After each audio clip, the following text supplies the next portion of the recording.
మనకి స్తోత్రం కలుగును గాక. లూకా రాసిన సువార్త 9వ అధ్యాయం 23వ వచనం. మరియు ఆయన అందరితో ఇట్లను, ఎవడైనా నన్ను వెంబడింపగోరిన ఎడల తను తాను ఉపేక్షించుకొని ప్రతిదినము తన సిలువను ఎత్తుకొని నన్ను వెంబడింపవలెను. చాలా మంది సిలువను ఎత్తుకొని వెంబడించాలంటే చాలా కష్టకరమైన ఒక పని అనుకొని భయపడుతూ ఉంటారు.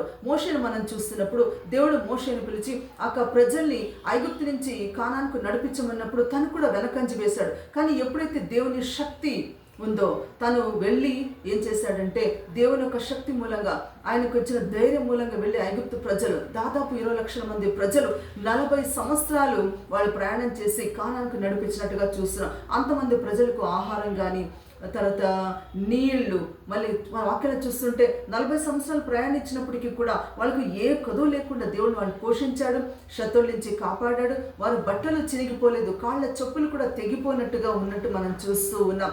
ఇంత గొప్ప దేవుడు మనకుండగా మనం కూడా దేవుడు ఇచ్చిన ఏ పనికి కూడా మనం వెనకంజి వేయకుండా ధైర్యంతో మనం ఆయన కాడి మోసి సేవ కానీ ఇచ్చిన పని మనం చేసినట్లయితే ఖచ్చితంగా దేవుడు మనల్ని కూడా దీవిస్తాడు, ఈ లోకల్లో మనల్ని ఆస్వాదిస్తాడు. కొత్త నిబంధనల పౌలు, శీలలు, బర్నబా, పేతురుని చూసినప్పుడు మళ్ళీ శిష్యుని కూడా చూసినప్పుడు వాళ్ళ సేవ కానీ ఆ కాలంలో అనేక చాలా కష్ట పరిస్థితుల్లో ఉన్నారు. ఎన్నో నిందలు, బాధలు, హింసలు ఎన్నోసార్లు మనం చూస్తున్నాం. అందరూ కూడా శిష్యులు హతసాక్షులయ్యారు. అయినా వాళ్ళు ఎక్కడ కూడా వెనకంజ వేయకుండా యేసుక్రీస్తు శిలువ మోసుకొని వెళ్ళారు, సువార్త చేశారు, అనేక అద్భుతాలు చేశారు, హతసాక్షులుగా చనిపోయారు. ఈరోజు ప్రపంచం అంతా వాళ్ళ పేర్లు మోగుతున్నాయి. అంతేకాకుండా వాక్యాలు కూడా వాళ్ళ పేర్లు ఉన్నాయి. అయితే ఈరోజు మనం కూడా దేవుని శిలువను మోద్దాము, ఆయన చిత్త ప్రకారం నడుద్దాము, మన పాత జీవితాన్ని విడిచిపెట్టి నూతన స్వభావం ధరించుకొని ఆయన వెంబడిద్దాం, దేవుని ఆశీర్వాదాలు పొందుకుందాం. దేవుడి వాక్యాన్ని దీవించును గాక. ఆమేన్.